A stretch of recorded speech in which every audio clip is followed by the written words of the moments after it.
नमस्कार शेतकरी मित्रांनो, पाहूया आजचे हवामान अंदाज। शेतकऱ्यांनो खबरदारी घ्या।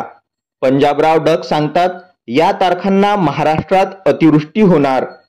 सविस्तर वृत्त जाणून घेण्याआधी तुम्ही जर आपल्या चॅनलवर नवीन असाल किंवा अजूनही आपलं चॅनल सबस्क्राइब केलं नसेल तर नक्की सबस्क्राइब करा आणि जवळच असलेला बेल आयकॉन क्लिक करा, म्हणजेच आम्ही टाकलेली माहिती तुमच्यापर्यंत पोहोचण्यास मदत होईल। सध्या महाराष्ट्रात हवामानामध्ये मोठे बदल पाहायला मिळत आहेत। मे महिन्याच्या अखेरीस आणि जूनच्या सुरुवातीला अनेक भागांमध्ये झालेल्या जोरदार पावसानंतर हवामानाने काही काळ विश्रांती घेतली होती। पण आता पुन्हा एकदा हवामान विभाग आणि प्रसिद्ध हवामान अभ्यासक पंजाबराव डक यांनी राज्यात मुसळधार पावसाचा इशारा दिला आहे। 13 जून पासून 18 जून या दरम्यान महाराष्ट्रात अनेक जिल्ह्यांमध्ये अतिवृष्टीसारखी स्थिती निर्माण होण्याची शक्यता आहे। त्यामुळे शेतकरी, नागरिक आणि प्रशासनाने योग्य ती काळजी घेणे गरजेचे ठरणार आहे। पंजाबराव डक यांनी दिलेल्या अंदाजानुसार 7 ते 10 जून या काळात राज्यात पावसाचे प्रमाण हळूहळू वाढू लागेल। यामध्ये वेगवेगळ्या जिल्ह्यांमध्ये हलक्यापासून मध्यम स्वरूपाचा पाऊस होण्याची शक्यता आहे।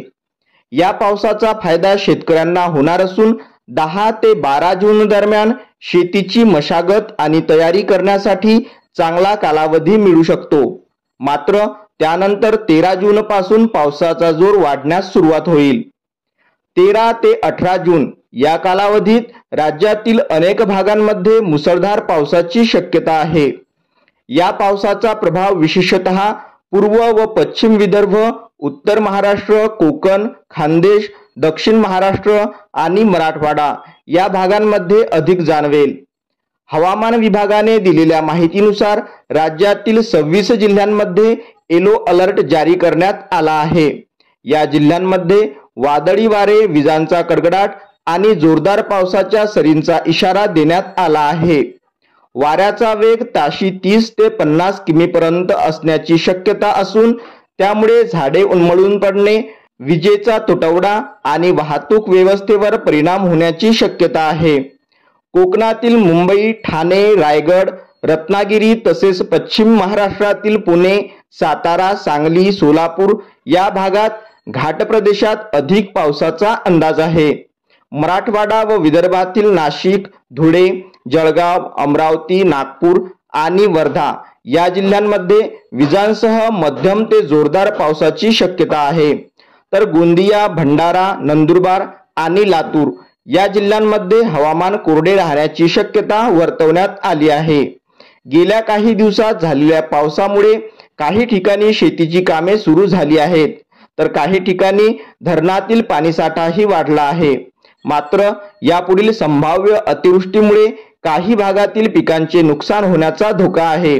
त्यामुळे शेतकऱ्यांनी हवामानाचा अंदाज लक्षात घेऊन पेरणीची वेळ ठरवावी आणि विजांचा कडकडाट दरम्यान शेतीची कामे टाळावी। जनावरांना सुरक्षित जागी ठेवणे तसेच पाण्याचा साठा, खतांची व्यवस्था आणि नाल्यांची सफाई करणे आवश्यक आहे। नदीकाठच्या गावांनी सतर्क राहण्याची गरज आहे। अतिवृष्टीमुळे पूरस्थिती निर्माण होण्याची शक्यता असल्याने नागरिकांनी हवामान खात्याच्या सूचनांचे पालन करावे। प्रशासनाने दिलेल्या सूचना आणि मार्गदर्शक तत्वांचे काटेकोरपणे पालन करावे। गरज भासल्यास सुरक्षित ठिकाणी स्थलांतर करणे, लहान मुलं, वृद्ध आणि जनावरांची काळजी घेणे अत्यंत आवश्यक आहे। अशाच नवनवीन माहितीसाठी चॅनलला नक्की सबस्क्राइब करा। धन्यवाद।